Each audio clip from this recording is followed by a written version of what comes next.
Thank you.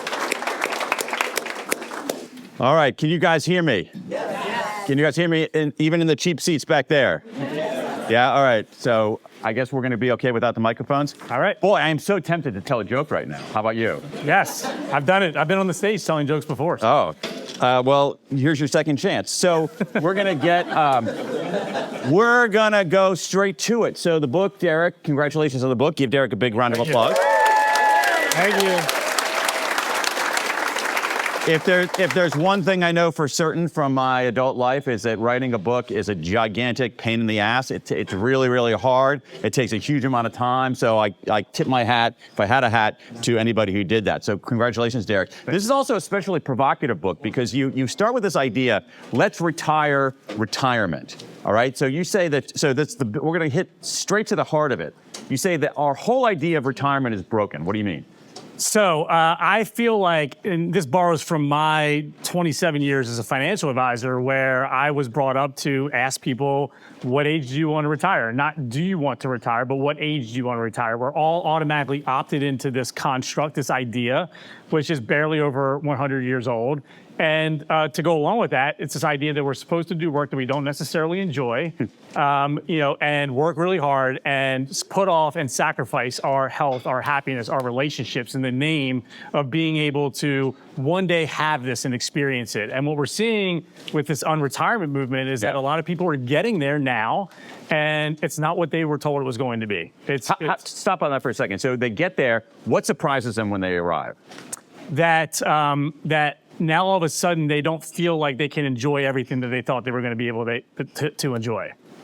Mm-hmm. Okay. So, just reading between the lines, it strikes me that you might say the first financial advisor who's telling us that we should save less. Yes. All right. Congratulations. Give it up. I do not think that there is this evil conglomerate in the sky who is like trying to, control everyone's money and life and manipulate them in a way that's harmful to them. And it really goes against the financial interests of a financial advisor to tell people they can work longer because of how much less they need to save once they get to that point. This is actually a really, really important point, because I think that in some ways if you read this book, it's a book about saving for the future. It's a book about financial planning, but it's really a book about how to live your life. Is that tell us how you bring that ethic to your practice as a financial advisor? Yes. So, I see people that come into my office over the years who, and very few had their hand raised saying like, I know that I don't want to retire. So I would have a conversation with them and I would humor them. What are you going to do when you retire? I'm going to travel the world with my spouse. And I would say, great. When was the last time you two went out on a date? I'm going to have amazing time with my kids and grandkids. How often are you coming home for family dinner? Right. I'm going to golf 5 days a week, but you just had your hip replaced and you haven't been to the gym in 4 years. So when is this going to happen for us? And I would very quickly steer the conversation in a direction to help people realize that they were probably not going to be happy sitting around doing nothing for 30 years. And we don't have to keep doing what you're doing now. We don't have to continue to do it the way you're doing it, but having some income coming in later than what you're thinking, you now all of a sudden have more time and more money than you thought you had to spend on the people and things that are most important to you right now. And you also are sort of telling people I was sort of joking before about financial advisor telling us to save less, but you're sort of going against the kind of puritanical view that we should always defer gratification, particularly when the gratification isn't, a Lamborghini, but is spending time with the people we actually care about. Yes. That we should seek that moment right now. Yes. And tell us how did you reach that? There's a lot of personal stories in this book, and I want to come back to that, but how did you reach that conclusion yourself? Did you see it talking to your clients? Did you see it in sort of reflecting on your own life? Yeah, I think, I opened the book like sharing a story about my father, my upbringing as a kid. And, my father, turned down a big partnership at a big accounting firm when I was young. And he put a literal door on some stools, and that was his desk. And my dad was always around for all my practices. He was around for all of our games. He was around for dinners. And, you know, in a way that this wasn't something that a lot of people were doing back then. So he was one of the OGs, like, I'm going to kind of work from home and do things a different way. Yeah. And it didn't really land for me, though, until he passed away. Like, I sort of felt like he was going to miss out. Like, he got dementia when he was 63. He had a hard battle for about 8 or 9 years, passed away in 2022. And I was thinking immediately, like, he didn't get to enjoy his retirement. He didn't get to enjoy living the way that he wanted to live. And flipping through a lot of the family photos around the time of his passing, I saw all the trips that he went on with my mom. My mom's here. Hi, Mom. Big applause for any mom. Yeah.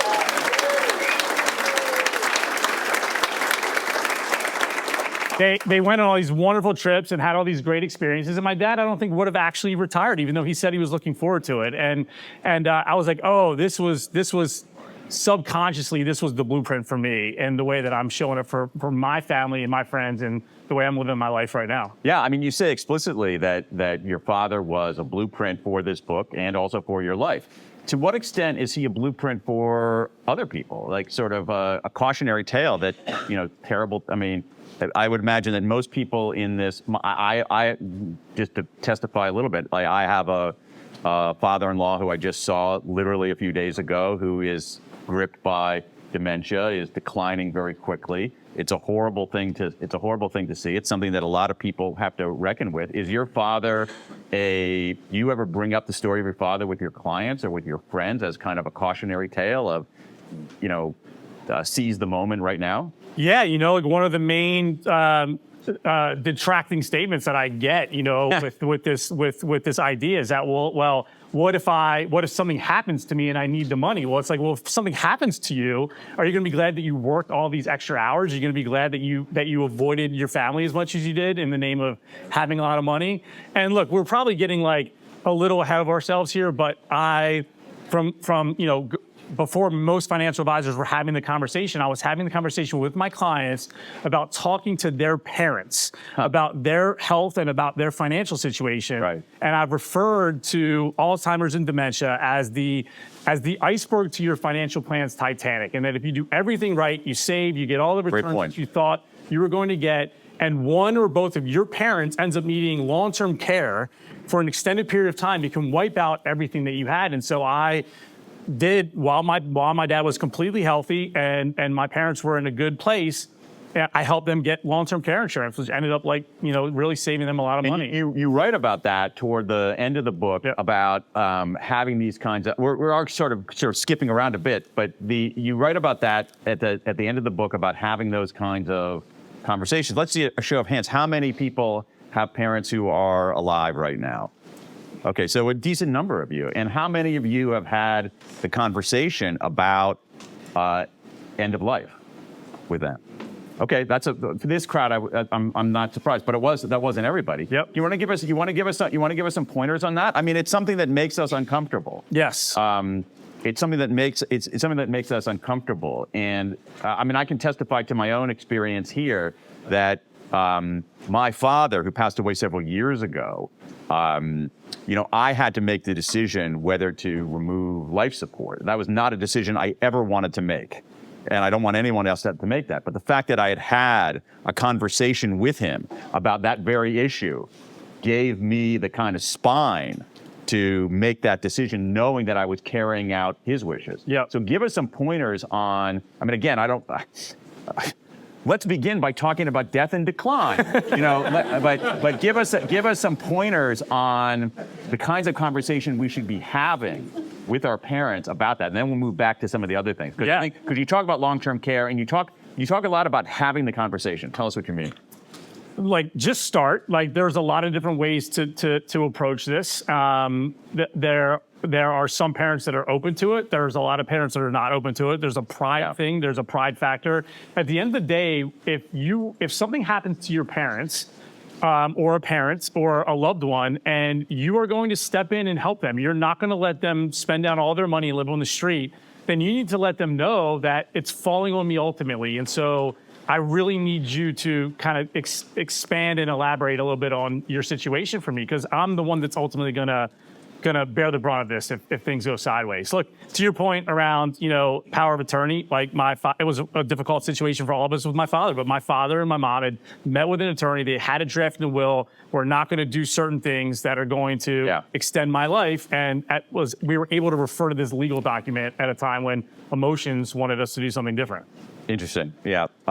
So have that conversation. Do you think for those of us who have kids old enough, is this conversation, if we have kids who are of age, say 20s, 30s, 40s, is it worth having a conversation with them about that, about our own life? I think so. Yeah. Yeah. I mean, I do think a lot of this book is about, so much of it, Derek, I think, is about having meaningful conversations in every realm of our life. Yes. But let's go back to the idea of this idea that we're going against this idea of retirement, and that we're actually in some ways overweighting the savings today in the name of something that might not ever occur in the future. And you do some really interesting math in this book where you sort of do scenarios. I was blown away by the numbers. The scenarios of what you call two different Tonys. Tell us about that, because I think that was, to me, kind of a wake-up call. Yeah. So the example I share in the book is about Tony, who's 45 years old, and Tony makes $150,000 a year, and he has $150,000 saved up for retirement. Tony's financial advisor tells him that if he wants to retire at 65, that he's going to have to save about $2,400 a month every single month, which will continue to adjust with inflation for the next 20 years in order to stop working. Tony, I'll spare some of the dramatic flair, but Tony's wife says, you don't hate your job. You kind of like what you do and the people you do it with. And even if you're not doing that, you'll probably want to be doing something else. I can't imagine you ever sitting around doing nothing. I think you're going to do this till you're 75. So Tony calls the financial advisor up in an alternate reality and says, hey, what if I work till I'm 75 instead of 65? And the financial advisor says, well, the amount then goes from $2,400 a month to $110 per month. Okay, stop on that for a second. Yeah, exactly. That's the reaction that I wanted, right? Exactly. But that's I can't, how can I, yeah, so give us the numbers again, because it just blew me away. Yeah, and look, and maybe it's $2,400.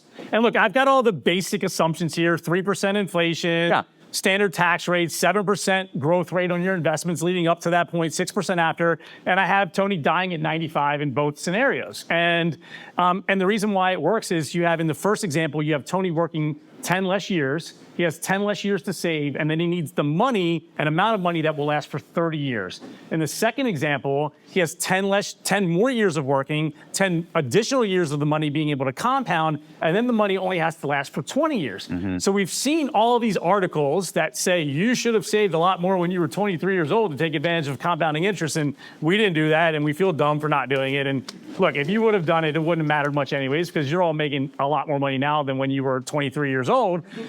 But there's nobody talking about how we can get the same benefit by just extending it on the back end longer. And, even if Tony says I'll work till I'm 70 instead of 75, it's a 75% reduction. He goes from $2,400 down to $600 a month. And so, I understand that we know we need to spend more time with our kids, and we know we need to invest more in our relationship and our marriage, and we need to be healthier, we need to sleep better. We know these things, but there's always this big elephant in the room of, well, how am I going to pay my mortgage 6 months from now? And what I'm hoping to do with this book and with this message is I'm hoping to solve the money problem for a lot of people and allow all of you to lean in to doing these things more by knowing the money thing is going to work itself out in a way that I didn't think it would before. Yeah. So you talk a lot in the book about these sliding door moments from the movie Sliding Doors. They're small decisions that seem to change everything. You don't necessarily know it at the time. Was there a sliding door moment when this idea for you clicked into place? Because you're talking about something like let's put a fine point on it. You're talking about something fairly controversial. It's like we take this notion of retirement as something that is sort of given. It's sort of a natural part of our world. We'll get into the history of it in a moment. But was there but I'm curious in your own thinking about this. Was there a moment when it clicked for you? I'm not sure. I have clients here right now that I've been talking about this for 20 years. I mean, I've been talking about this for a really long time. I think, if I had to guess, I think that probably Tim Ferriss talking about mini retirements in the 4-hour work week probably sparked something in me. That was like 2005, 2006. And I just kept kind of expanding like my thinking around it and my thoughts around it. And so I don't know where it came from. I don't know that there was a moment where it all clicked for me. Right. Okay. So let's talk. Let's talk. I found that one of the chapters in there about the history of retirement quite interesting, because again, we take retirement as something that just sort of exists. Yes. Right. Like it's not. To my knowledge, it's not in the Constitution. You know, it's like it's not. It didn't. It's not in the Bible. It's not in the Bible. Yeah. Exactly. It's not in the Bible. It's not in the Constitution. It's I don't. It's not in the official rules of Major League Baseball. I don't see it anywhere. And so where did it come from? Tell us the history of that. All right. I think that when you hear the history of it, you begin to scrutinize the present a little differently. Yeah. So it was 1889 in Germany. They were putting together the first social program for seniors, people who were stopping to work. A guy named Otto von Bismarck was drafting the legislation, and he picked the age of 65. Why? Because that was the age that people were expected to live to. They're going to die at 65. That's going to be the age we start giving them money. So it's like in sports betting, it's an over/under, Yes. right? So if you could do the over, you get some money. Right. Yeah. Right. It looked great on paper for them. They extended it to 70 a few years later. Right. And then FDR, working on the Social Security Act in 1935, thought 65 sounded like a good number. And so he continued to roll with it at that time. And Social Security was in part created as a way to solve an unemployment crisis at the time. There were a lot of younger workers who were not able to work at that time because the jobs were filled with the older workers who didn't want to stop working. And these older workers, the way that the employers kind of combated this a little bit was they would see gray hairs on the older workers and they would assign them more difficult jobs to increase the likelihood that they would fail so that they could say, you're out of here. We can bring in these younger, more spry, energetic workers in your place. So the men would go to like Woolworth at the time and buy shoe polish. They had to do it every single day, apply it to their gray hair to not look old so they could continue to have like the cushier jobs and advance what they were doing. And so, yeah, this is not even 100 years old since it started in the United States. And at the time, if you do the math, you would live until about 72. You had a third of your income coming in from Social Security. You had a third of your income coming in from pension plans, which don't really exist anymore. Right. And you only had to supplement a third of your income for about 6 or 7 years. It was never meant to be this thing that you worked hard at something that you didn't necessarily love for a period of time in order to sit around and do nothing for 30 years after that. And that's kind of where we are now. Yeah, and so what is the typical lifespan now? I mean, we haven't changed. The retirement age has gone up a little bit. Yes. But it goes up at a very creeping rate, doesn't it? Yeah, it just depends on who you ask or what you look at. Yeah. Like you can start taking money out of Social Security at 62 or 50. You know, it all changes. But most people still identify like 65 as the age, that they're going to retire. And it's just, we're seeing that people are not happy. This unretirement movement is seeing 30% now of people who have retired are choosing to go back to work. And it's not because they're out of money. It's because they missed the connection. It's because they missed the contribution. And it's because it's really unhealthy. And it just doesn't feel good to be sitting around trying to optimize for personal happiness when you could be making a difference in the world. Right, which is a form of personal happiness. Yes. Let's stick on Social Security here for a moment. Holy smokes. I mean, I'm curious here, how many of you expect to be collecting, how many of you expect that Social Security will be around when it's time for you to collect it? Whoa, come on, seriously, for reals. A handful. So, yeah, that's much fewer than I expected. You have this really delicious little paragraph in there about this woman, the first woman to get a check, Ida something or other. Yeah, tell us about that, because it's like in a little microcosm, the whole forecasting problem with Social Security. Yeah, she contributed $50 and worked for a few years, and she received the first check and ended up living to be, I think I'm like, I think she'll be 100, and she ended up getting like $20-some thousand out of it. Right, so it's like the first person showed us this is not sustainable. Exactly. But we just kept doubling down on it over and over again. And we still continue to do that. Do you think is there anything that's is it just a Ponzi scheme that will never end? I mean, it should end. I mean, look, I think. Hold on. Do you think it should end?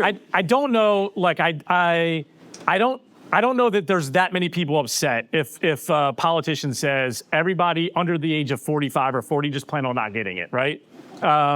I think if you look at the numbers, you'll see a lot.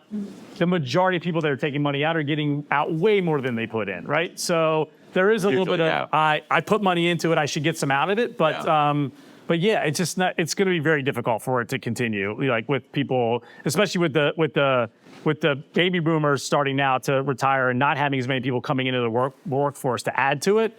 It's going to be something that has to be dealt with. And somehow we got this perception that Social Security, like everybody has like a Social Security kind of account, like a little box somewhere where Uncle Sam is putting in coins. Yep. When in fact the only thing in there are IOUs, right? Yep. You know. And then we also have, just to push a little on this, you also have in this country, one of the biggest changes is a move, as you said, from basically defined benefit pensions to traditional pensions to what I think does anybody have a traditional pension to defined benefit pension out there? A few of you out there. And how many of you have something similar to like a 401k or a defined contribution? Yeah, exactly. Yeah. So that puts, so we get at Social Security, we have a lot of onus on people to continue to prepare. Yeah, for sure.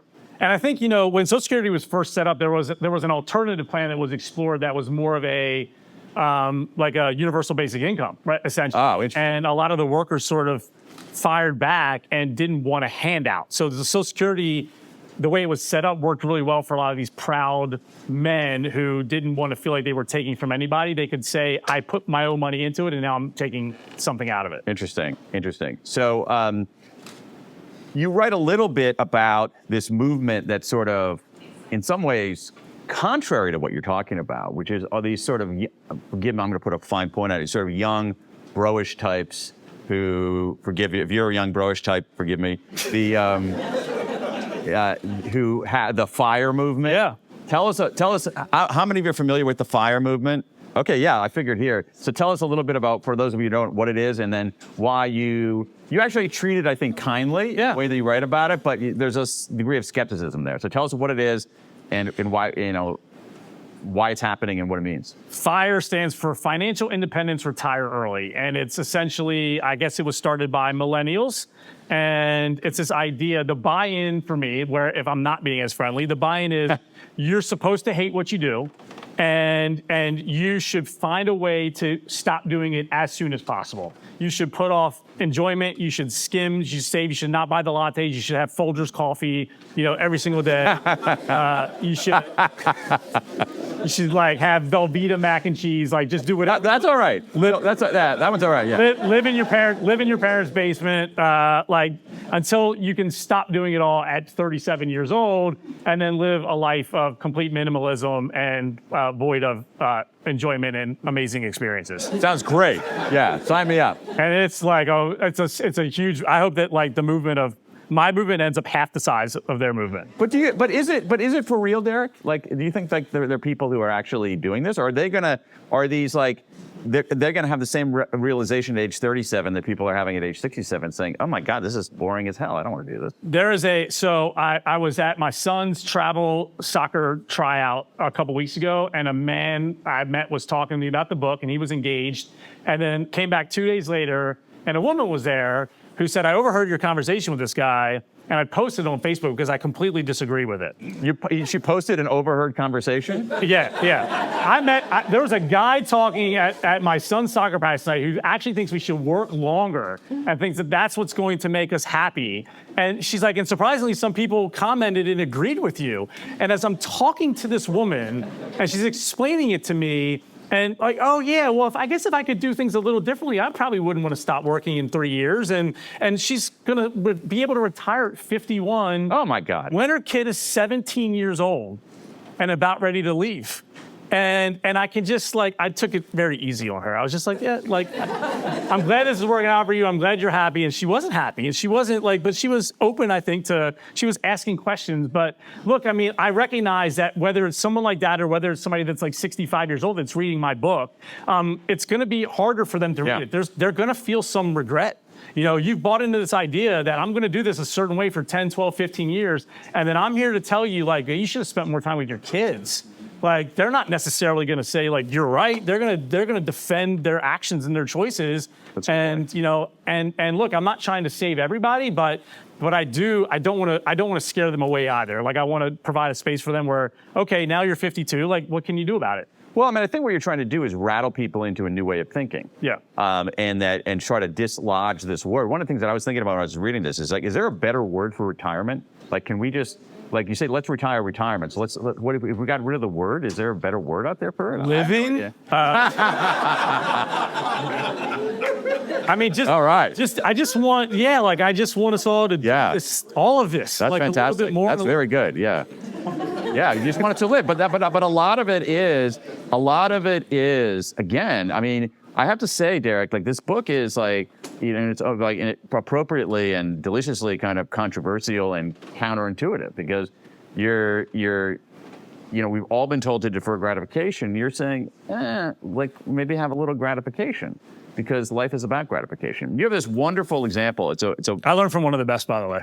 Yeah, it's wonderful. Like, this wonderful example in there that I've actually, you mentioned to me like years ago, and I remember thinking about it and occasionally dining out on it. Is the $50,000 moment. Yeah. Give us some texture around that because I think it's a really interesting way to think about things. Particularly, anybody have kids who are over 20?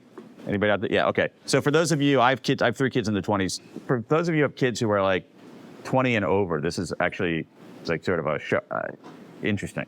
Yeah, well, I foreshadowed. This is some of the regret that I was talking about like a minute ago, potentially. So when my boys, 15 and 12 now, when they were, I think, 10 and 7, Melanie and I had this nighttime routine where we would just take turns reading them a bedtime story, snuggling with them, laying with them. And I found myself on many nights wishing that they would hurry up and fall asleep. Yeah. I want to go watch Netflix. I want to go hang out with my wife. I want to go respond to this email. And it occurred to me that with my oldest, like it wasn't going to continue to happen for much longer. Here I was just wishing it would hurry up and go away. And I tried to force myself to be more present, and that worked sometimes, but not as much as I was hoping. So I just had this idea that, okay, what if there's a company in the future and they have a time machine? This is so good. And I get to go. They offer me the opportunity to write a check, to go back in time to relive one of these experiences with my kid. How much money am I willing to pay for that? How big of a check am I willing to write? And I landed on $50,000. It would be more money, I think, for me. I mean, but I imagine, I don't know, like the people here who are a little bit older, like would you all write a check for $10, $20, $50,000 to go back in time for one night with the 10-year-old version of your kid just to lay with them? I see a lot. Look at the heads nodding in here. Like I just think it's so amazing. If you think about that, it's like, I mean, to me, that's like a showstopper. Like I have 3 kids in my 20s. The idea of being able to go back and like with one of my kids, like go back in time at age 5 and read one of them a story.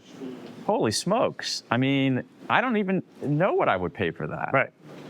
And like you at the time, I was like, oh my God, if I read Goodnight Moon one more time, I'm going to shoot myself. Yeah. You know? So I think that's a really powerful exercise. So what are we, so pull on the string of that, Derek. So we have these $50,000 moments. I think it's a really ingenious way of thinking about our lives.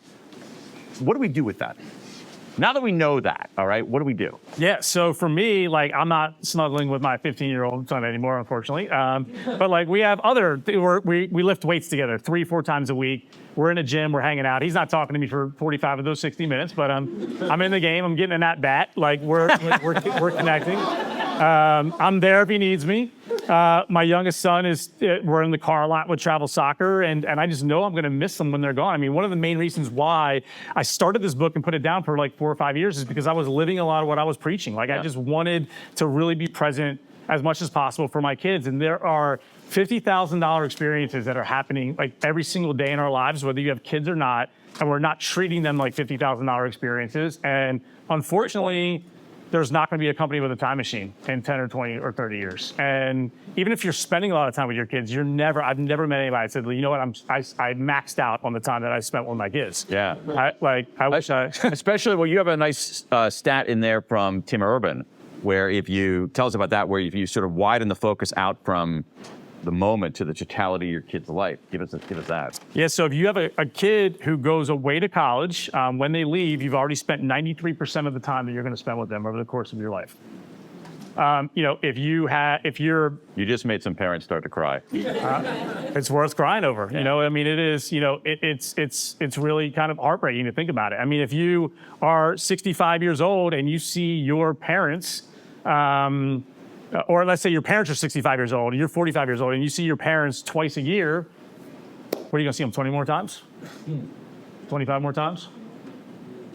So you can play this game, a lot and really use it almost like in a reverse power regret sort of way, right? Like to feel into what you would be feeling if you were not taking full advantage of these opportunities to trick yourself to be a lot more present for them while they're happening. Yeah, I think these exercises, you don't actually sort of identify them specific exercises, but for me, these are some of the stickiest things in the book. This idea of, being almost taking a quantitative approach to these very emotional things. Yep. So saying like what price would I put on this experience of reading with one of my kids? I can't get that out of my head, honestly, at that point.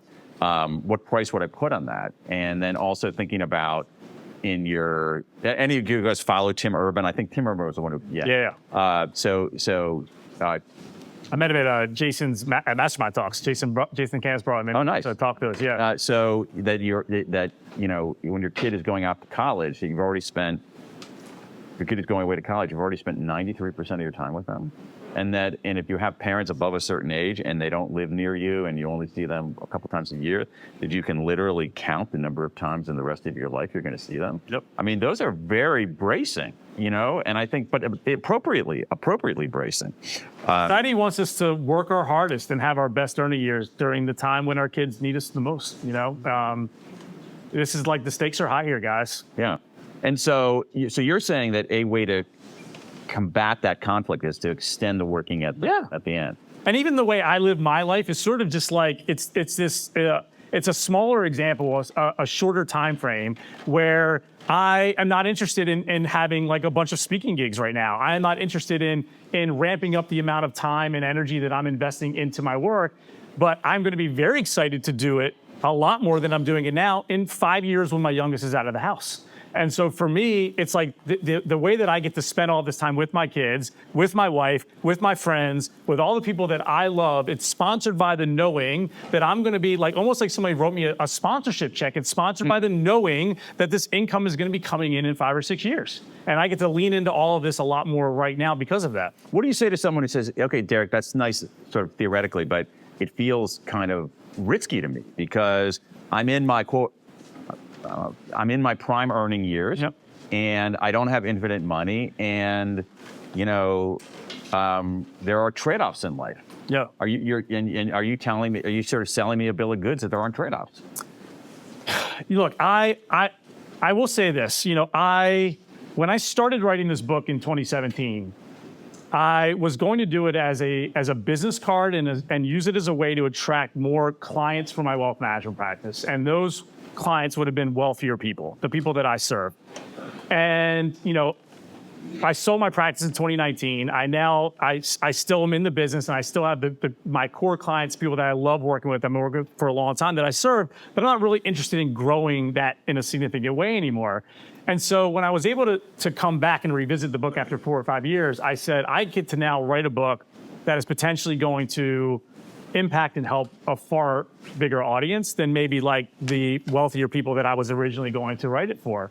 And so, look, I don't have all of the answers, but I do have a lot of compassion, and I want the book to be a resource for the person that has a 9-to-5 job, that is a single parent, that is maybe not, that doesn't have the flexibility that I have, but I still feel like a lot of these people, we don't have to love our job. None of us have to have our passion aligned with our work, but I don't think we need to hate our job. And I think that if we find work that doesn't crush our soul, we like the people that we work with, we're able to contribute, I still think that we're going to want to continue to do that type of work. Because I think it keeps us alive. Yes. And what was the number you have about the number of people who come back, who quote unquote retire and then come back? 30%. 30%. So 1 out of 3 people who do this thing that we think about as sort of the norm come back and say, this sucks. I'm going to go do something. And you see them sometimes out there, you know, I mean, there's some people who do it because they need to do it, but they're obviously, but the idea that a third of people are coming back willingly is kind of remarkable. Yeah, and depending on where you get your information from, you know, they say that by the year TikTok, only TikTok. By the year 2027, like 45% of working people in our country are going to be freelancers, you know? So I do think, again, it doesn't have to be a 40-hour job. It doesn't have to be you're making right now. But I think that, like, you know, I talk about, you know, Jay Baer in my book. Jay Baer had a big digital marketing agency, and he's a great speaker and a great author, and he sold the digital marketing agency and had some free time, and he loved drinking tequila. So he started making tequila videos online, reviewing tequila, and now his tequila Instagram account has like 4 times the number of followers as his speaker author account. People recognize him in the airport as the tequila guy. So if Jay Baer can make a lot of money and really enjoy living life, like drinking his favorite alcoholic beverage and making videos about it, then I think that there's a lot of room for all of us to find something that we love to do, that we're excited about, that we can share 5, 10, 15 hours a week on our terms, the way we want to do it. And that income coming in a little bit is going to just open up a lot more flexibility for everyone in the here and now. Yeah, yeah. You mentioned, you clicked a little earlier about regret. Is there any decision financial decision that you regret, not as an advisor, but as like as a dad, as a person, as a... Oh, yeah. Yeah, a lot of regrets. Right? And that's just like, on sort of like a financial decision are there financial decisions that you regret? Oh yeah, for sure. You know, but I think that my regrets around financial decisions are dimmed by the fact that I get to keep showing up and try again. Right. You know, so I don't know what I'm going to be doing in 10, 20, 30 years, but I know that I have a real desire to want to help. I have a real desire to want to share and contribute and add value to people. And that is typically associated with making some money while you do it. One of the questions that you ask your clients sometimes is, what would you do if you won $50 million in the lottery? Yeah. Why do you use that question, and what do people tell you? It's 3 questions that I ask. Okay. I call it the alignment audit. And okay, this is good. Alignment audit. So this... Okay. It just gives you a chance to get a feel for, are you living a life in alignment with what is truly important to you? So the first question is, you win $50 million, you win the lottery, you get an inheritance. What changes? You know, some people say nothing changes. I'm going to keep working the way I'm working. I'm going to keep living the way I'm living. Great. I don't think that's the majority of us. For the majority of us, maybe there are going to be some changes, you know, with where we live, with who we spend time with what type of crap we're willing to put up with or not. That's the first question. The second question is, you have a conversation with a doctor who tells you that you have a year left to live. What is changing over the next year for you? How are you living your life? What are you going to be doing? And then the third question is, the same doctor says, you're actually going to die tomorrow. Oh, my God. What's your biggest regret? Yeah. And I try to steer people to answer that question similar to you, like not the regret that's still going to be present 30 years from now, but the regret that you could actually like do something about right now. And so those are 3 questions that allowed me, I think, to show up in my role as a financial advisor, to help my clients think about their money and their life and the way they were integrating those 2 things. And it's also a nice thing for you to think about to perhaps have a similar effect. Yeah. So how do people group out in that $50 million question? Like but just ballpark, how many people say nothing would change? How many people say everything would change? How many people are somewhere in between? How many people in this room would it not change the work you're doing? You would keep doing what you're doing now if you won $50 million tomorrow. So I feel like this is a heavily skewed room. Yeah. Probably like 15%. Yeah. 15%. But then it's on a spectrum. So then you have some people that are like, I'm selling it, I'm moving, I'm getting rid of everything, like I'm starting a new life somewhere. Interesting. And then you have people that are like more in the middle. Right. Is there anybody out there who, if they had a $50 million kind of windfall, that would sort of do a serious hard reboot of their life? Yeah. Yeah. I know. That totally makes sense. Yeah. I'm just curious. Look, it's a really interesting question, though, because it's a really interesting question to ask people because it reveals a lot. Where are you? Are you in the if $50 million came out of the ceiling here, would you? How would you change your life? So I have a completely different answer right now than I would have had 2 years ago. Okay, great. Tell me how it's evolved. I am like so excited to lean into this book and this message and the impact that it's going to have. And no amount of money would prevent me from not wanting to continue to drive this conversation. So nothing would. No. Would you buy anything? that you don't have right now? Oh yeah, I'm sure. Like what? Like what? I will say this. I will say that, like, I think a big part of what I want to show people, there are a lot of successful people nowadays online that are flexing their stuff. They're flexing like the boats and the yachts and the jets and the cars. And I'm a fan, and I would love to have access to like a jet. I think that would be amazing. Totally. I think that like having really nice stuff and can be really inspiring for people. I mean, I remember I was inspired. I worked really hard because I wanted a BMW when I was 23 years old. And I think that can be really good. But I would like to be somebody that contributes to this idea that flexibility can be the flex, and that free time can be the flex. Yeah. And that's really, I'm not wanting really anything right now that I don't already have. There you go. Give it up for that. Do you want a few more questions? Sure. Okay. You guys good? I know you said you weren't wanting for anything, so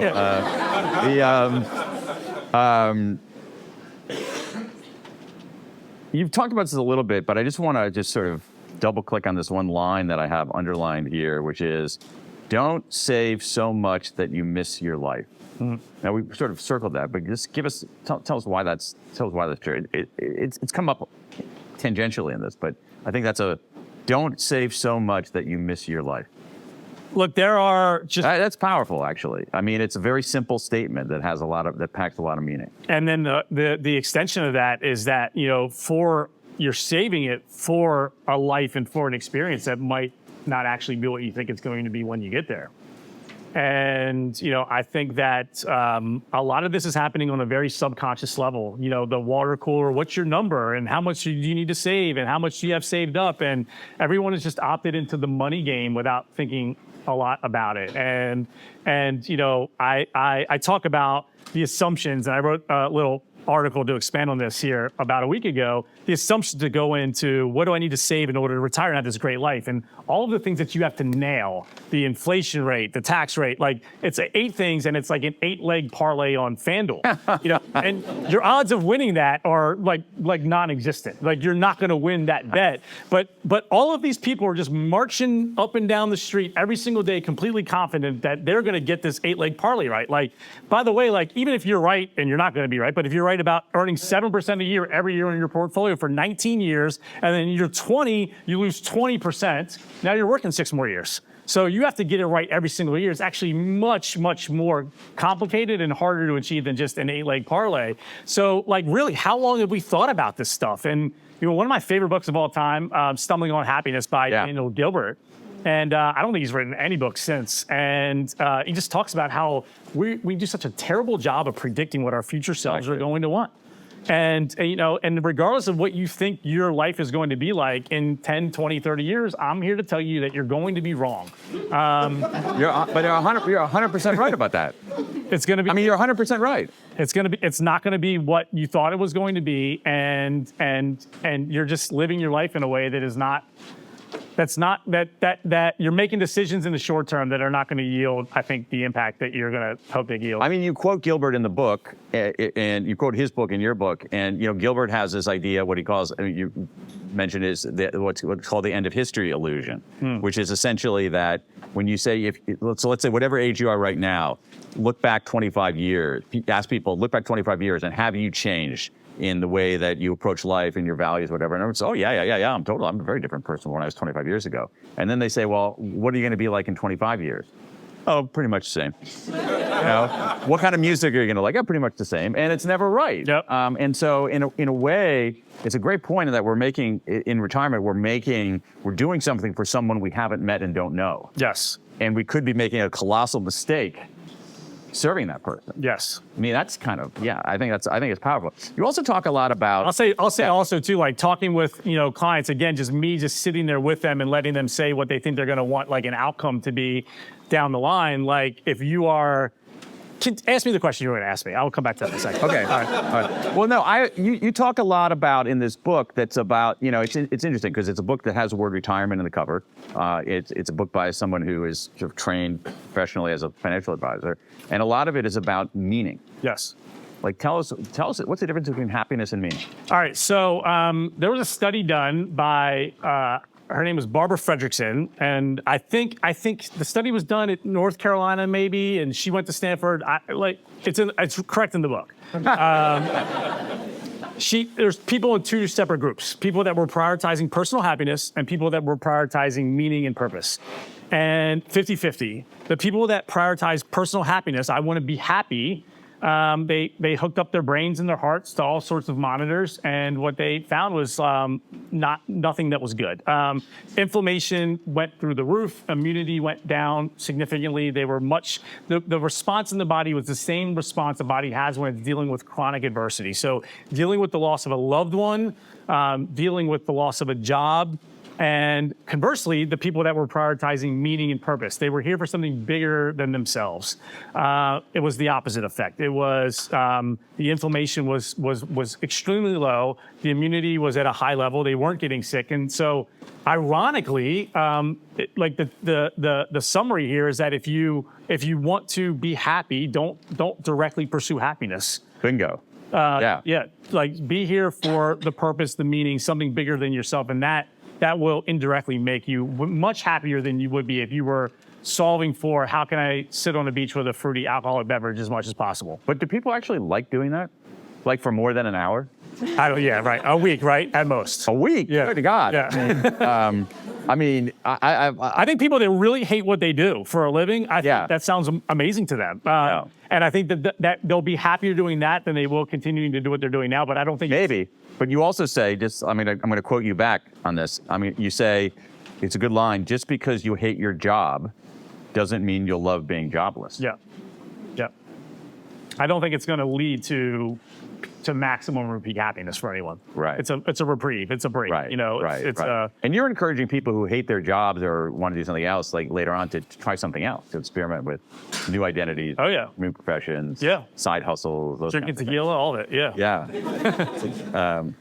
I heard Gary Vaynerchuk say the other day that he thinks that and I think this is exactly right. He thinks there's going to be a business over the next couple of years where you can find people that have similar interests or hobbies to you, and you can pay them $20 to go on a walk with you. Like, think about that. Like, I think that's I want to find somebody that watches the same TV show as me, and pay them like $20 to go for a walk around Central Park with me. Like, whether that happens or not, there are going to be so many jobs, I think, available in the future that don't exist now. One example I give in the book, is like a rent-a-granddad, supervised rent-a-granddad. But you pair up these kids, who don't have grandparents. I never had a granddad. My kids, really never had a granddad. And so, this idea that, a kid can sit down with this man who's maybe in a senior home and he's got amazing war stories and no one to tell them to, and you match them together. Everybody wins with that. Yeah. How many of you would do the $20 walk thing? I might, actually. Yeah, I'm thinking I might. Yeah, I think it's kind of an interesting idea. The idea that you go and you say, I want to know more about, I like to drink martinis, all right, and I like to make martinis. And it's like, oh, is there somebody out there who's like a huge martini person who I can take a walk with and talk about how to make martinis? Yeah. And I'd do $20 for that. Big time. Yeah. Yep. Yeah. I don't know who the other person would be. It's kind of disturbing, but it's kind of interesting. Yep. Yeah. No, I do think hopefully a martini. One of the things that we know, it's sort of an end of history illusion at the societal level, is that our imagination of what's possible in the future is so impoverished in the present that we can't envision these kinds of things. Right. So a lot of the jobs that people are doing right now that seem completely normal, like you said, Jay Baer was was a digital marketing person. So if you would have said, literally 30 years ago, he's a digital marketing person, you're like, what do you mean? Digital, what, he does this? Good point.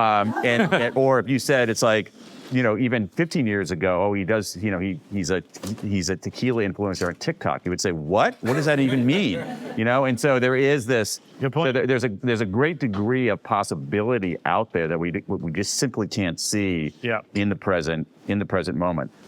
I got a lot more questions, but let's go out to the studio audience and see what questions you guys have here.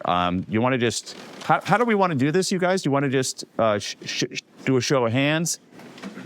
We should make sure there are questions first. Yeah. Oh, there are questions. There's no doubt there's questions. So I'm gonna just put up your hands if you have. Okay, we got lots of questions here, and I'm gonna. I'll try not to. I'm gonna go. I can see these people here. I'm gonna go over there, right over there. Oh, hey. How do you reconcile your approach with other goals or financial needs that you have that you can't push back? Like Good question. college for a lot of people. For your kids, like Yep. not DC people because they're super successful. But like regular people that Yep. for that. So what do you mean by regular people? People that, this is a group of.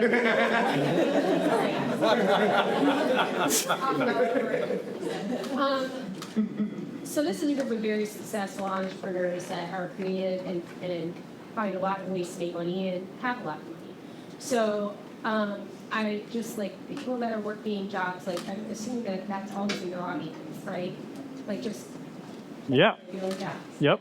So, no, just like a lot of the requirements, I fully buy into your approach. I just, It's okay. I'm really asking, like, retirement you can push back like when you stop working and the needs for that kind of thing. But like, what else is it that you have that you need? It's a 539. Yeah. How do you understand? Yeah. Yeah. Up to a certain amount Yeah. of income, there's really nice aid that's available, and also like loans that people can take that I think, depending on what the interest rate is, could be helpful. And again, I'm going to sit here saying that I really want to help, that I put the word "let's" in the title of my book because I want it to be a conversation. I feel extremely qualified to be like the messenger to start the conversation and to get it going. But also, like, I have not been working one-to-one with some of the people that you've been describing for a long time, and I don't have necessarily all the answers, but I am very interested in like leaning in and learning how I can like support them more, for sure. Yeah, I just think that that's a burden for a lot of people. And so I'm just wondering what I really got to I'm really hoping I really feel like college is going to be somewhat obsolete. I also think that. Obsolete. I don't know it right now, like in the near future. I sort of hope it happens right before I spend like several $100,000 on it for my kids. So I know I'm not giving you like a direct great answer, but again, like I would say what I've done for that person is help them realize that they're probably putting too much into their retirement account, and they could take some of the money that they were putting, like if Tony was putting, $1,500 into his retirement account and not putting enough into a 529 account, and now I tell Tony that he only has to put $110 into his 401k account, he now has some of that money to add or increase to what he's doing for college planning.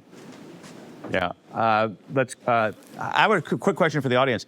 How many of you think that college will be obsolete within 20 years?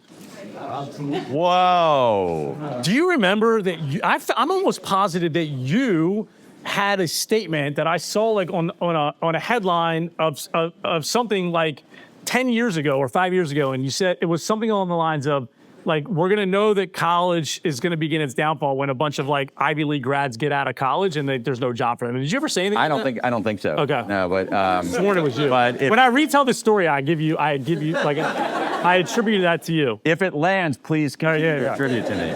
Let's go right over here.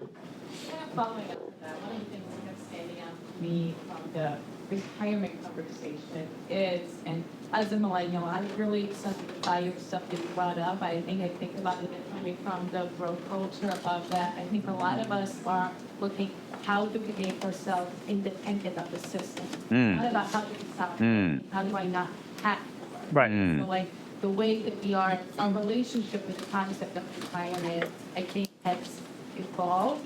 And part of the thinking is also with the idea of what are all the things that I actually have to be responsible for. And I feel like the globalization of thought has really shifted some of the American mindset of like, what do I really need in retirement? For you, like in America, I feel like you're planning, you have to be a millionaire in order to retire comfortably. Do you? Like, yeah, you have to spend $300,000 on a college payment, but many people don't plan to like their kids proceed to college. That's the real option that's out there if you want to plan for, or you need to leave an inheritance behind.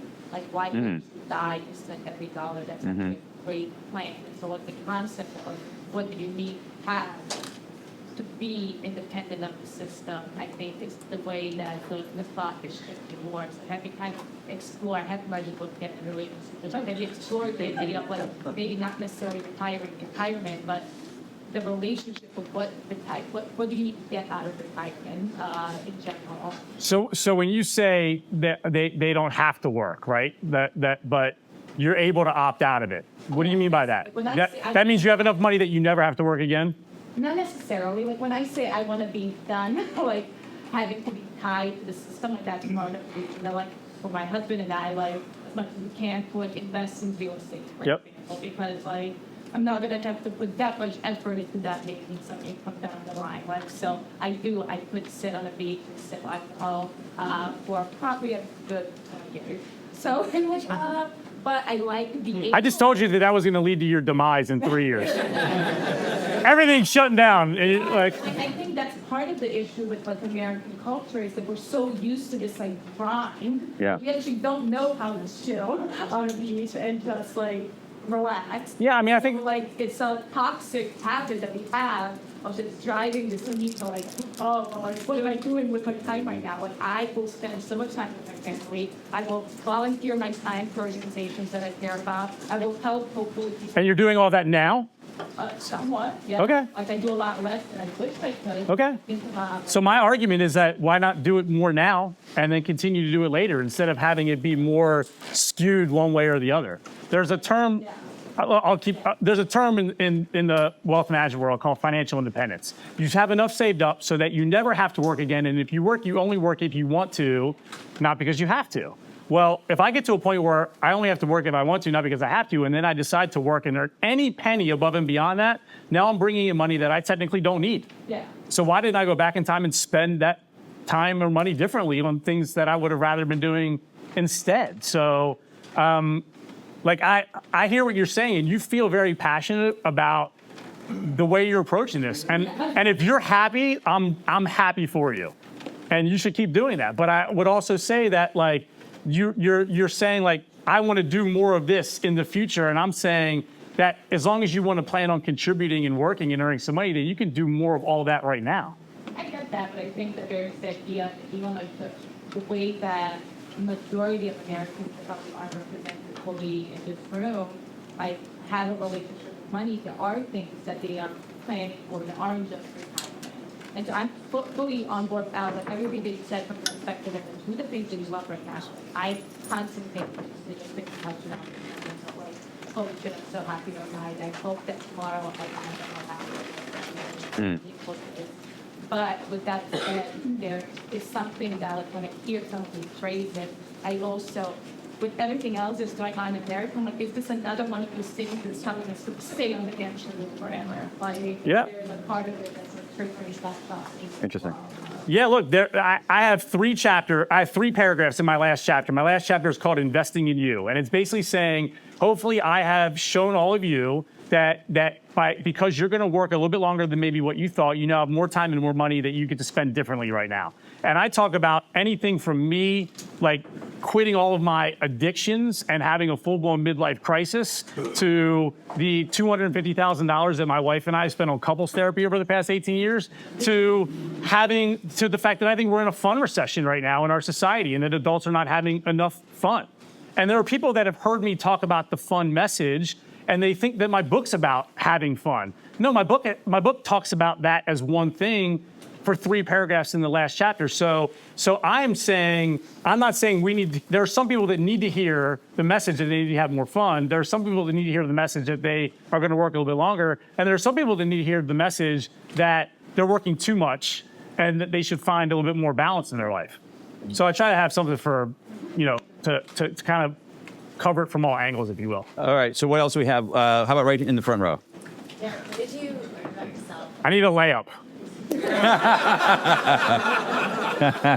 What did you learn about yourself during this writing? All right, so thank you. That's a good question. I would say, so I hinted at, when I say I gave up my addictions, I would have like a glass or two of wine most nights for 20 years. Nicotine. As a way to relax. I had a 25-year daily nicotine addiction. It was, I need wine to relax. I need nicotine to focus. I need all these things. And what could I do to allow myself to feel relaxed, to feel good, to feel productive without needing a substance, without needing anything else? And I do not recommend going cold turkey and all this stuff. That was a very bad mistake in hindsight. But I would say that I believe right now, and I didn't necessarily realize it at the time, that the best person for any of you to be getting advice from right now is the most optimized, best version of yourself. And for me, I feel like there's a lot of people that they have decisions to make around their work, their career, a marriage, the way they're showing up with friends, and they're tired, they're exhausted, they have a lot of anxiety. They're not as qualified to be making these big decisions, I think, as the version of them that potentially is a little bit more well-rested, that has been eating better, that has been dieting more. So my journey led me, and it led me to writing the book that I wrote, where I got really focused on what can I do to allow myself to show up every single day, well-rested, feeling good, having energy, not having brain fog, what is possible and what could happen with that. And I'm really proud of the book. I'm really proud of what came out of that. And I'm really proud about how I wake up a lot of days now with this zest and with this inspiration that I didn't have before. And so I think I'll share more about this, in the coming weeks, months, years. But I really do think that that's something that, for me, as one example, for years, I had my Oura ring. I was getting sleep scores in the 60s. And if you would ask me, how do you feel? Or did you sleep well last night? I would say, I slept good. I didn't know what was possible. I decided I wanted to optimize sleep. I wanted to wake up in the morning and feel amazing. And I figured out what I had to do to feel that way. And now I wake up a lot of mornings, and the way I feel, I didn't know that it was on the menu a couple years ago. And so now when you wake up, and I think society, we put out this big emphasis on you should sleep and be healthy and work out because of how you're going to feel 20 years from now. And there's not enough emphasis on why you should do these things because of how you're going to feel 20 hours from now. Because if I sleep really well, I wake up tomorrow morning and I make better choices at 9 o'clock. And then those better choices at 9 o'clock lead to better choices at 11 o'clock, and so on and so forth. And so it was really fun for me to lean into this process and clean myself up, if you will, to not be reliant upon other things in order to find a muse or find my creative spark. How about back there? I think there's an interesting counter-argument to the fire discussion. Cool. To a certain extent, and maybe this isn't a popular idea, I think we have an obligation to continue contributing to society, and that checking out at 37 is not necessarily a good idea for the country as a whole. I think selfishly it makes a lot of sense, but we have an obligation to this place that we live that's fairly safe and gives us a ton of opportunity. And I think that there is an argument to continuing to provide, and it doesn't have to be in the same way that you do as a boots on the ground worker. It could be giving back to a charity, or as the grandpa idea that you have, which I think is really interesting. My dad loves that shit. He loves talking. But I just think that's interesting. My question for you is, in that regard, is there a conversation that we need to have around skill development, right? So if you are working one of the jobs that the young lady in the corner was talking about that maybe makes $60,000, $70,000 a year, it's more of a paper pushing or kind of transactional job, do we then have to commit ourselves to creating the skills that will allow us to continue to work past retirement age for that particular position? And how do we go about that? Yeah, look, I think one thing that we're all really undervalued right now is the fact that we're all all kinds of people, even the homeless people that I drive past on the way here today have their Venmo address sitting up there, right? Everyone has a phone. Everyone has access to AI. Everyone has access to firing their ideas out into the ether and seeing what it comes back with. And so, I think that there's going to be a ton of jobs that just are completely non-existent right now in the near future. And so I hint on it a little bit in the book. I talk about all the, you could go to masterclass.com. You can join great organizations to learn new skills and meet people who are doing things differently than maybe the way that you're doing it. But I agree with you, man. Like I also agree with you that I just think that this mindset of I want to sit around and not do anything for 30 years is just a really, really selfish mindset. And I think that a lot of people that feel that way don't recognize and realize how selfish they're being. And I don't think that they realize that they could be enjoying life a lot more by not thinking about it the way they're thinking about it. Yeah, and I think it's a great point. I'd like to sort of widen the focus about this active, sort of an active selfishness, but it's also, I mean, Derek argues that it's counterproductive for those individuals too. So it's like, okay, good move. It's a lose-lose, So Yeah. how about one or two more? Yes, right there in the front. So I'm one of the older people, I guess. I have 2 kids out of college. One is in college and one that's along. But what do you tell 20 kids in their Good question. 20s about things that help them launch in a way that is different? I don't know. Great question. I don't know. Yeah. I mean, I Terrible answer, but feel- great question. Yeah. I will say, I don't know your kids. I don't know the kind of relationship you have with them. I don't know, I would say that I feel like extremely qualified to give advice and to give my thoughts to people that have kids who are around the same age as my kids. But I don't have kids who are 22 or 25, and I can't even begin to pretend to understand like what that's going to be like. So Have your kids ever mentioned retirement on their own? Yeah. What I tell my kids is often, I've had kids that have sort of taken different paths. They grew up in Chevy Chase, it's sort of like we're pressure, and they kind of stepped off, and they're creative. And I try to tell my kids that, like, there's lots of different paths, just experience, just think. Yeah. And you'll find something, right? I mean, because they're in this, how do you actually make that? What's the first job? How do you do all this sort of thing? How do you find a path that will be meaningful? How do I do these things in order to have a life that's good? And I think, to your point, I don't know. I mean, I think it's just going out and trying. I mean, I think that where I will start is I will start with the things that I wish I would have done differently when I was 22 or 25 years old. Yeah. I think. What are some of the? Well, I'll tell you what I think I did right, and I'll tell you what I think gave me like a little bit of a leg up. Is I was working 80, 90 hours a week from 21 till 28 or 29, and so I think if there's anybody, if there's a demographic that would shun my ideas about a more balanced life that I would be in complete support of, it would be like you're just out of school.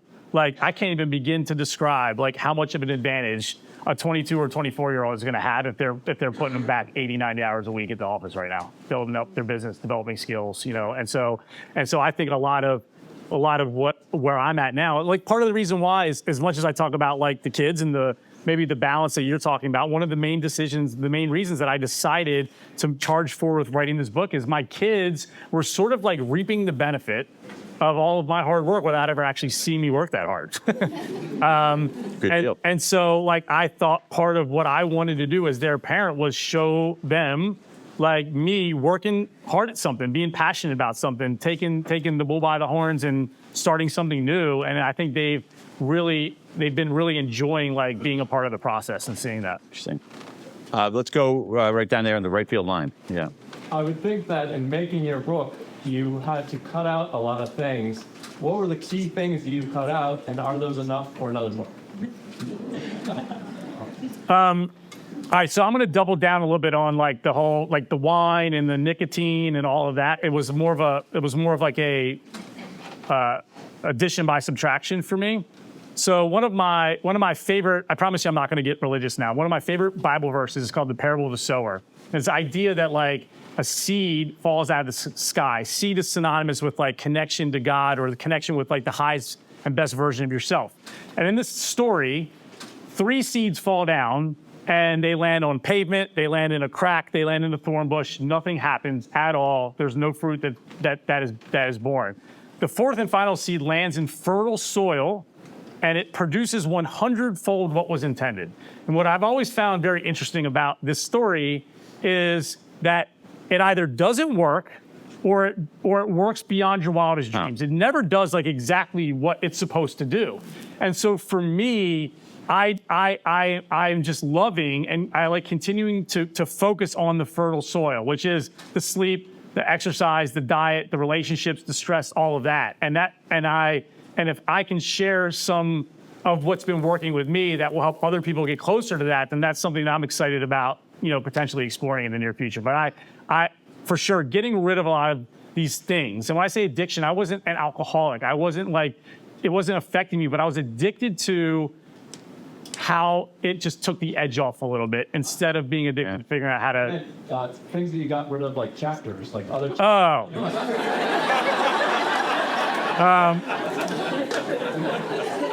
Because I was in thank you for this. So because I was in such a great place, like my writing partner Sarah Stimmons is here, right here. Oh yeah. And so Sarah, I hired her in 2018, and this book is so much better, guys, than it would have been if I wasn't working with her. And I hired her in 2018. We started working on it. I put it down, as I mentioned, and when I got the inspiration to finish it, I reached out to her, and 2 days before that, she had posted on Facebook that she was done with writing. Ooh. She was like, here's my resume. I'm not doing this anymore. I was like, can we please finish my book? And she was like, she agreed. And I said, look, here's what I want you to do. I want you to invite in the possibility that this collaboration from this point going forward is not going to be difficult. It's not going to be hard. I'm feeling like I'm in a really good place. I'm going to have a stream of consciousness. You're going to do what you're going to do. And it's going to be great. Because I think that too often we all just invite in this expectation that like doing something good requires really hard work. It requires a grind. And I said, what would it look like if we didn't like require that? If it wasn't going to be a requirement? And she's like, okay, we'll try it. We did it like in 3 months, I think, right? Wow. And so there wasn't a lot of fluff. It wasn't a lot to cut out. And look, and I'm not saying that like it was a breeze, but I've been talking about this stuff for 20 years, And so so she cut out what needed to be cut out, and I don't think that there's enough for another book in there. All right. How about one more, and then I'll wrap up. Right there. So I come from Spain and work in Mexico, and we have the focus on longevity people in the world. And it's because from the time I went to we take a hand down my off. They really shut down the shingle and close the store. My father was going to shut down these properties. And we would go to the beach or whatever and do nothing but hang out with the family, eat, drink, whatever. And then, so I feel like I moved to America and like these people are crazy. They use their vacation time to do surgery. They go on a vacation and they go to 17 countries in 12 days. And it's like they don't even remember where they've been. Yeah. Like, how is it, it really was a shock to me. And I feel like if there could be a better balance throughout your life. Because my mother, she's 80. She runs like the ARP or whatever, like the old people. And they both have like, my dad has like an Airbnb and fire, and he has like places everywhere, and they do these fun things, and they're in their 80s, and they're more busy and engaged and traveling than ever. And I'm like, well, maybe just we need to learn from that a little bit, because in this country there's a serious lack of fun and balance and enjoyment that, and I'm falling into the fact that this You're going to love my book. like whatever. So in the parable of the sword, the beautiful parable of the sword is that he was continued to be enthusiastic about fighting regardless of what. Yeah. And that's what we have to do in our lives. Yeah. I love that parable. Thank you for bringing that. Oh, thank you. Great. So this has been fascinating, so interesting. The comments from the crowd have been amazing. I'm just going to wrap this up. So what is one decision that people can make or one action they can take this week to maybe retire a little bit less and live a little bit more. Because we're retiring retirement, we're replacing it with the word living. So what's one thing that we can do this week to live a little more? Is there anybody that doesn't believe me about the money side of this equation? Does everyone understand? Does everyone get it? Does everyone feel good about that? Like, so just now, like, feel into that. Feel into the relief that you have, that you don't have to save as much, and maybe work as hard as you thought you had to previously. And, you know, and think about what is the thing? What could you invest more time in? What could you invest more money in that will fill your cup, that will make you happier, that could be a triggering habit that could lead to more decisions or other better decisions for you. So that's the best I got for that. I want to say. So let's all. So Derek is sort of the sower here. He's sort of thrown out these seeds. Some, you know, some might hit pavement, some might hit fertile soil, but that's how we make progress in life, is we put stuff out there and hope that it changes the world. And I think there are a lot of ideas in this book that will change people's lives. And so for that, let's all give Derek a big round of applause.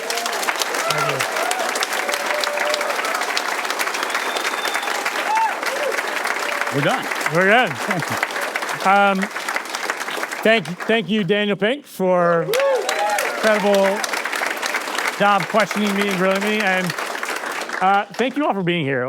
Just really very moving to me, and a lot of you have been on me through this journey, and a lot of you have played incredibly valuable and important roles in my life along the way, and a lot of you came from, you know, all over the place to be here, and it just means so much to me. Thank you for recognizing it means a lot to me and for showing up for me. And you know, I will say that, like, one of the things that's most exciting to me about the prospects of, you know, having a larger audience, having more people that are interested in what I'm sharing is the ability that I'll have just to, like, lift up all of the other people in my life, you know, to give you a bigger audience, to give you a bigger platform. And that's what it's one of the more exciting things about all of this. I don't care about metrics like having followers or anything like that. I care about having the opportunity to say, like, there's somebody else over here who's got this great idea that is going to be really important for you to hear. So I just wanted to say that. I wanted to give a special shout out to, I already said Sarah. Everybody give it up for Sarah. Yeah.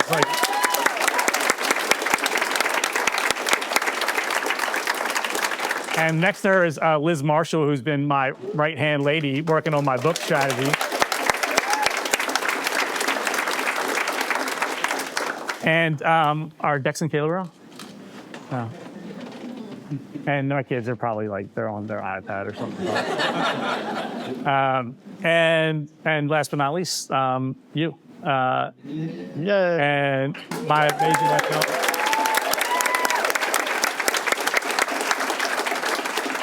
Somebody was asking me, like, how our roles and how I show up for you, how you show up for me. Are you the nurturer? Are you the you know, and You're talking to Melanie now, right? talking to Melanie. and I'm just going to scoot back a little bit. Yeah. we're about to slow down. And, you know, I think, like, one of the many things that I love about our relationship is just, like, the rhythm, you know, where you were, you know, taking down, you know, billionaires. You know, you were responsible for.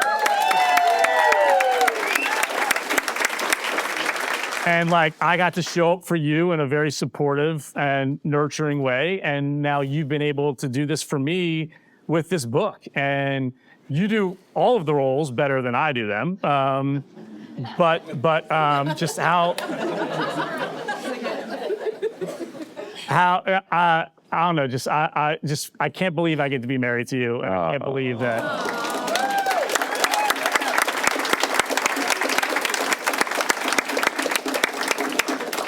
And I think we're good. So thank you all. All right.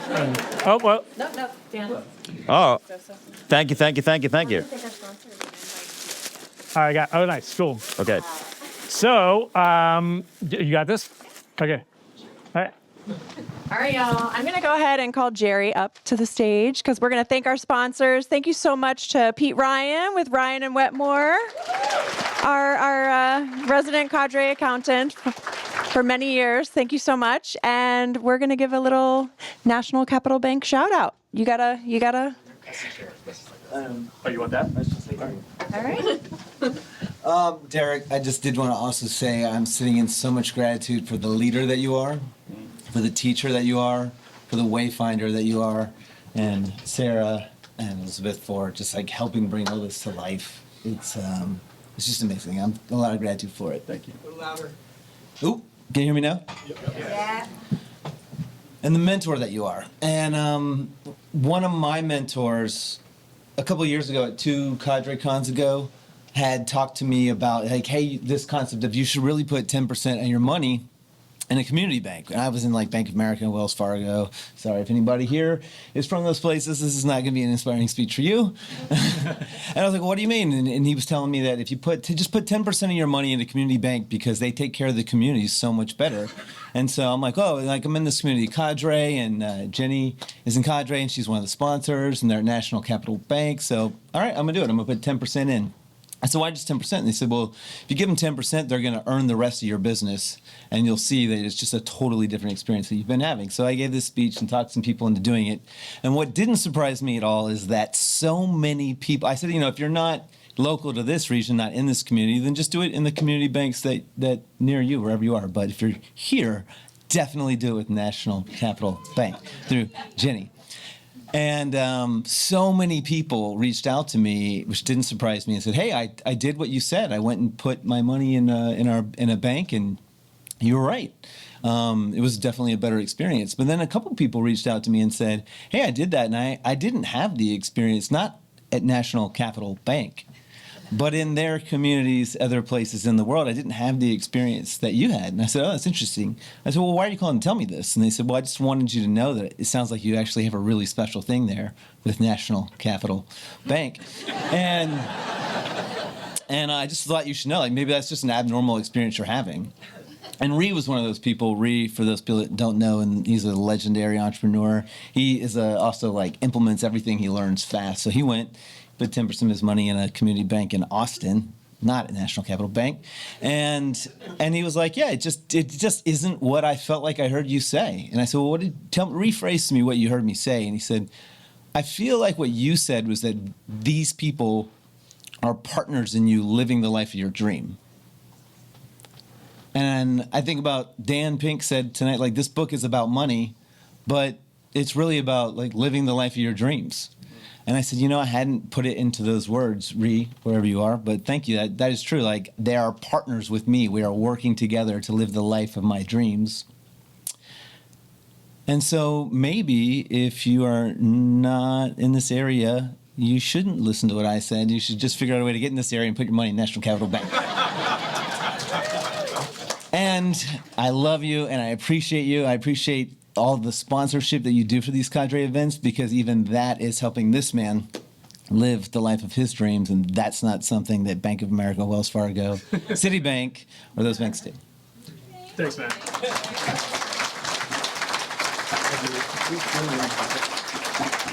I have a request. Can Joey Coleman come up to the stage real quick? Nope. Thanks. Oh, boy. Awesome. We're off script, Derek. It's about to get exciting. So to know Derek Coburn is to be provoked by Derek Coburn, right? He's a provocative guy. There are many great things about Derek, and from somebody who's known him since the moment he came into the world, to people who've known him as clients, to people who've known him as part of cadre, to people who are meeting him and knowing him for the first time tonight, I think it's fair to say you have found him provocative. Whether that's him telling you that your child is not as good looking as you think they are, whether that's him telling you that networking just isn't working, or whether it's him telling you you need to stop thinking about retirement the way you were thinking about retirement and start thinking about it differently, Derek provokes people. When we were getting together to come to this event, I thought it was kind of fascinating. And I thought it was fascinating because normally for book launch events, 2 types of people attend. Number one, somebody who is intrigued by the concept of the book. They hear about it. They're like, oh, that sounds like an interesting book. Because, by the way, no one's read the book. That's the kicker about book launch events. Nobody's actually read the book except Dan and a couple other people in the room, Sarah, obviously. And people come because they're intrigued by the idea. But in this room, not only are people intrigued by the idea, but they love the author. And that's why you're here. And that's why the improv has to roll in extra chairs that they normally don't have to do, because so many of people here love Derek. They love the book, and I'm sure they'll love the book when they read it. But even without reading the book, they love the author. What I also find fascinating about this room is as I look around the room, I see dozens of other authors. And here's what I know to be true. If you go to the acknowledgement section in their books, they thank this man. They thank Derek Coburn for putting them on stages. They thank Derek Coburn for supporting them behind the scenes. They thank Derek Coburn for being a champion for them, their idea. And it's not lost on me that Derek gets to the end and it's like, well, what do you hope comes out of this? And Derek's like, well, I hope I get to amplify your voices more. I absolutely love that we all get the chance to be in Derek's presence. And so we decided to do a little memento to honor the moment, to honor the evening. So we've got a copy of Derek's book turned into a wooden plaque, so engraved in wood. And on the back of this plaque is going to go this message from the people in this room. Now, some of you have already had the pleasure of signing this. If you haven't, come see me after this, and you're welcome to sign it. But the message says, to Derek, on the occasion of the incredible launch of your second book, Let's Retire Retirement. Thank you for sharing your wonderful and thought-provoking perspective on living life now instead of waiting for the future. Once again, you've served as an inspiring example, and we're all the beneficiaries of your wisdom and insight. Please join me in congratulating our friend that we love, Derek Coburn.